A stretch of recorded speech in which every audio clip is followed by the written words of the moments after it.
আচ্ছা, আপনার বাচ্চাকে দিন দিন শুকিয়ে যায়? আপনার বাচ্চাকে সবকিছু খাইয়ে মোটা তাজা করতে পারছেন না? মিল্কের অভাবে আপনার বাচ্চা দিন দিন শুকিয়ে যাচ্ছে। শেষ করে আমরা নিজেরা এখন মিল্কের সাপ্লাই দিচ্ছি এই খালাম্মার কাছ থেকে। আপনার বাচ্চা যদিও শুকিয়ে যায়, দুর্বল হয়ে যায়, ওনার মিল্ক খেলে তাড়াতাড়ি তাজা হয়ে যাবে।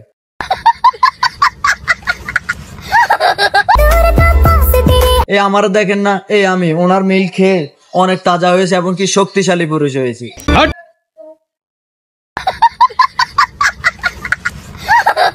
তুরু কাকা বারবার শুধু জারি মারেন কেন? আমি তো ভয় পাই।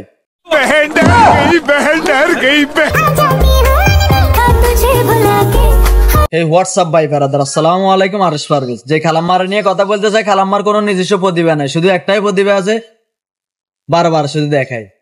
শত শত প্রাপ্তি অপ্রাপ্তি নিয়ে ক্ষণিকের জীবন। যে কোনো ভিডিও বানালে কোনো কন্টেন্ট নেই, কোনো কিছু নাই, শুধু একটা জিনিসে দেখায়, পাশের সাইড আর সামনের সাইড, এই দুইটা দেখে ভিউজ কামায় আর লাইক কামায়।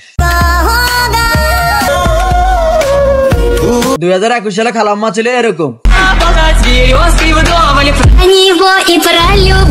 আর 2025 এসে এরকম।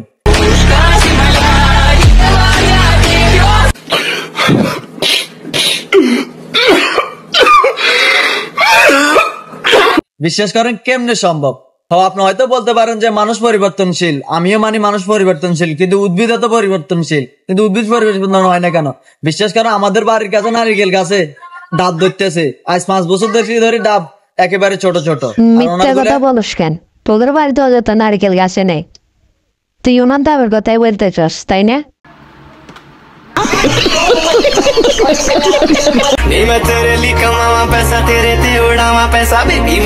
শাহবাগী সংগঠনে যতটা নারী আছে সবগুলোর একই সমস্যা, সবচাইতে ফাঁসার সামনে সাইড বড়, আর কোনো কিছু নেই ভাই।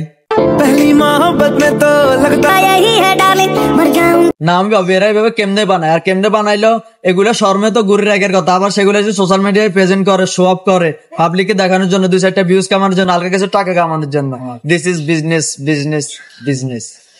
তুমি আমাকে আদর করতেছ না, প্যাম্পার করতেছ। কিছু মানুষ চামড়া বিক্রি করে বিজনেস করে, আর এরা তো ভিআইপি ভাবে লোকেরা চামড়া বিক্রি করে না, চামড়া দেখিয়ে বিজনেস করে। দুইটা এমন ভাবে হইয়া গেছে যে আপনি সারাদিন যদি ফুটবল খেলেন, এটা লাচ্চাতে দিন চলে যাবে, কিন্তু এটা শেষ করতে পারবেন না। লাচ্চাইলো এবং কি সুইলি সেম টু সেম। না আমি মাঝে মাঝে যখন ওনার ভিডিও দেখি তখন আমার একটু হলেও ভয় লাগে, এগুলো আমার সামনে কি আসে, যখন সামনে এসে যখন এভাবে ধাক্কা দেয় আমি নিজেই ভয় পেয়ে যাই।